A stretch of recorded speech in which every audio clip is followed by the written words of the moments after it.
وہ جب کبھی حویلی ماں کو فون کرتا وہ تب تک ماں کے نزدیک بھی نہ پھٹکتی کہ اس کی آواز تک نہ سننے کو ملے۔ اس کی یہی جفائیں اسے آج تک یوں انجان جگہ پہ رہنے پر مجبور کر رہی تھی، مگر آج اسے نہ جانے کہ اپنے دل کی کیفیات پہلے سے بھی زیادہ بگڑی ہوئی لگ رہی تھی۔ ایسا پہلے بھی ہوتا تھا کہ وہ جب بھی ہر کام سے فارغ ہو کے اپنے اپارٹمنٹ پہنچتا تو اس کی یادیں جونک کی مانند اسے چمٹ جاتی، مگر آج اس کی یاد کے ساتھ ایک عجیب سے بے چین احساس نے بھی اسے اپنی لپیٹ میں لے لیا تھا۔ نہ جانے کیوں، لیکن آج اس کا دل اسے کہہ رہا تھا کہ وہ اسے پکار رہی ہے۔ تبھی وہ جیب سے موبائل نکالتا حویلی کا نمبر ڈائل کرنے لگا تو اسے معلوم ہوا کہ اس کا موبائل تو ایک کیس کی وجہ سے اس نے صبح سے بند کر رکھا تھا۔ او شٹ، اپنی بے خبری پہ لعنت بھیجتا وہ اپنا موبائل آن کرنے لگا۔ موبائل آن کرنے کے بعد اس سے پہلے کہ وہ حویلی کال کرتا، حماس اور حسن صاحب کے نمبر سے آنے والی لاتعداد کالز دیکھ کے اس کی پیشانی پہ الجھن سے شکنیں سی نمودار ہوئی۔ اتنی کالز اور میسیجز! وہ بڑبڑاتے ہوئے میسیجز کو دیکھنے لگا جب پہلے ہی میسیج پہ اسے محسوس ہوا کہ ایک تیز رفتار ٹرین بہت برق رفتاری سے اس کے وجود کو کچل گئی ہے۔ عائشہ ہیز بین کڈنیپڈ۔ اس کو فضا میں آکسیجن کی مقدار کم محسوس ہونے لگی تو اس نے بے ساختہ کانپتے ہاتھوں کے ساتھ ٹائی کی ناٹ ڈھیلی کی۔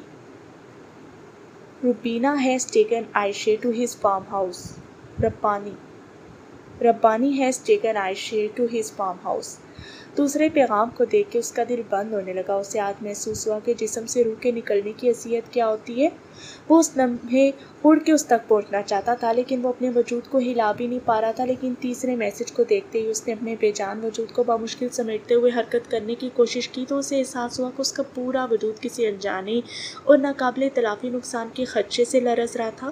شی نیڈز یو، یہ 3 لفظ نہیں تھے بلکہ یہ امریکہ میں بیٹھے اس شخص کے لیے دوبارہ خود کو جوڑنے کے لیے پیوند کا کام کر رہے تھے جو اپنی خاندان کو دشمنوں سے بچانے کے لیے اپنی محبت کو اس کی رضا کے لیے چھوڑ آیا تھا۔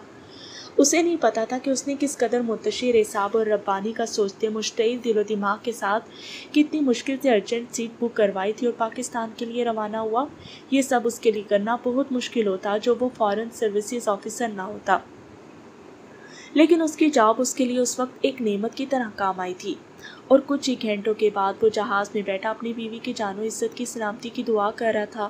وہ جانتا تھا کہ اتنے گھنٹے قبل کیے گئے میسج کو کچھ گھنٹے قبل پڑھنے کے بعد وہ جب تک پاکستان پہنچے گا تو کچھ بھی ہو چکا ہوگا، لیکن اسے خدا پہ یقین تھا جو اسے اس حال میں مایوس اور نا امید نہیں کرے گا اور اس کی بیوی کی عزت کی حفاظت کرے گا۔